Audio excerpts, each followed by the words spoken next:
So what he did with this Freedom Truckers initiative was open up a pathway, a much more clear pathway for service members who drive trucks in the military, that they can go get their CDL and start driving, immediately after they get out of the military. I mean, I was a transportation commander the last 2 years I was in the Army. And that company, they drove, freight liners. They drove, flatbed trucks. They drove box trucks. They drove the same trucks that you see out on the road today. But when they'd come back home and they got out, they'd have to go through the entire same process to get a CDL. So they'd have to go to school. And in many cases, the GI Bill sometimes would pay for it, sometimes it wouldn't pay for it.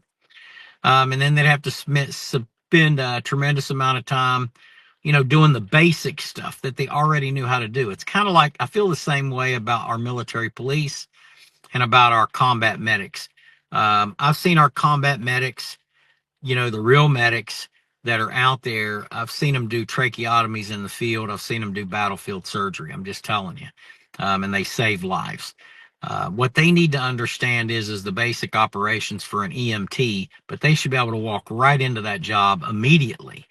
Same thing with law enforcement. No need to send these trained military policemen, who have done this for years, back through a police academy. The only thing they should have to learn is the civilian law structure, what they need to know in order to not get in trouble. And we see a lot of police officers out there that go straight to a police academy and come out and they get in trouble all the time for something silly, something goofy, or something even more tragic.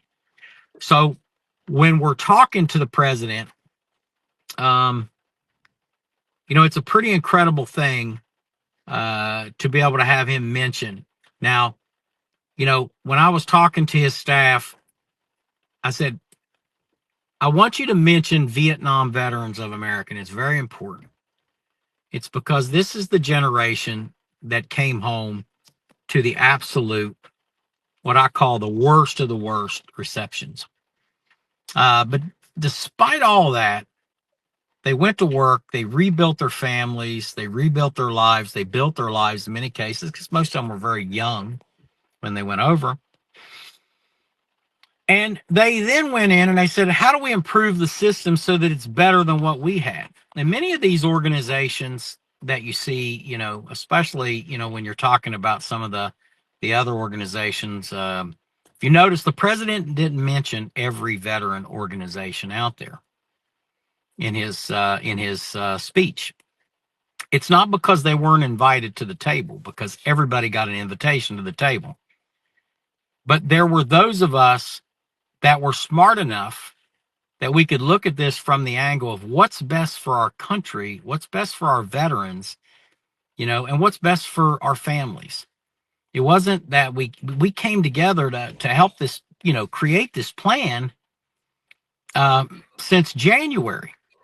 And every one of those groups that were out there, we stuck with it. We stood with the president, we stood with his staff, because there was nothing political about helping our veterans get a damn job after they get out of the military. But other organizations felt differently. They felt strongly opposed because it was coming from President Donald J. Trump.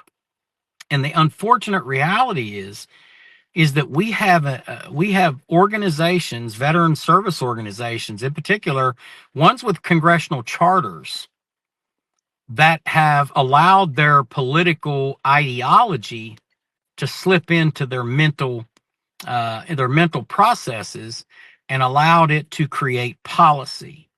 And that's wrong to do that. Regardless of what my political ideology or my beliefs are, has nothing to do with me simply wanting to help veterans get a job and to help them get benefits that they deserve and they earned. That's why we support, this initiative with the President of the United